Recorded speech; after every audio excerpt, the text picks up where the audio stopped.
ലോകകപ്പിന്റെ ആവേശം നിറഞ്ഞ ചരിത്രം തുടങ്ങുന്നത് 1930 ഉറുഗ്വേയിലാണ്. അന്ന് അർജന്റീനയുടെ വിജയഗാഥയെ എഴുതിയത് ടീമിലെ ഒരു സ്ഥിരം സൂപ്പർ താരമായിരുന്നില്ല.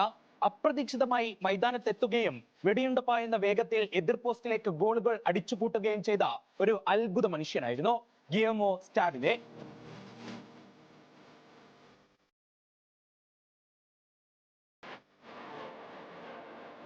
ലോകകപ്പിനായി ഉറുഗ്വേയിലേക്ക് വണ്ടി കയറുമ്പോൾ സ്റ്റാബിലെ വെറും ഒരു പകരക്കാരൻ മാത്രമായിരുന്നു. അർജന്റീനയുടെ കരുത്തനായ സ്ട്രൈക്കർ റോബർട്ടോ ചെറോ ടീമിലുള്ളപ്പോൾ സ്റ്റാബിലേക്ക് ഒരു അവസരം കിട്ടുമെന്ന് ആരും സ്വപ്നത്തിൽ പോലും കരുതിയില്ല. എന്നാൽ ആദ്യ മത്സരത്തിന് ശേഷം ചെറോയ്ക്കുണ്ടായ ആരോഗ്യ പ്രശ്നങ്ങൾ സ്റ്റാബിലയുടെ ജീവിതം മാറ്റിമറിച്ചു.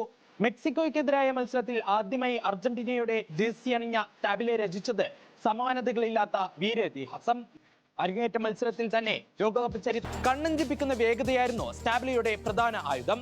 എതിരാളികളുടെ പ്രതിരോധ നിരയെ കീറിമുറിച്ച് മുന്നേറാനുള്ള തകർപ്പൻ കഴിവുകൊണ്ട് ദ ഇൻഫിൽട്രേറ്റർ അഥവാ നുഴഞ്ഞുകയറ്റക്കാരൻ എന്ന വിളിപ്പേര് സമ്പാദിച്ചു. മെക്സിക്കോയ്ക്ക് പിന്നാലെ ചിലിക്കെതിരെ 2 ഗോളുകൾ, അയൽക്കാരായ ഉറുഗ്വേയുമായി ഫൈനൽ പോരാട്ടം ഉറപ്പിച്ചു.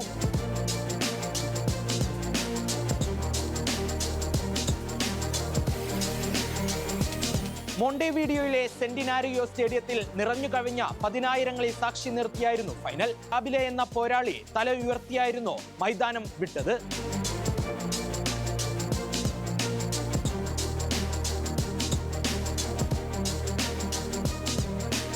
വെറും 4 മത്സരങ്ങളിൽ നിന്ന് 8 ഗോളുകളുമായി ആദ്യ ലോകകപ്പിലെ ഗോൾഡൻ ബൂട്ട് സ്വന്തമാക്കിയാണ് സ്റ്റാബിലെ മടങ്ങിയത്.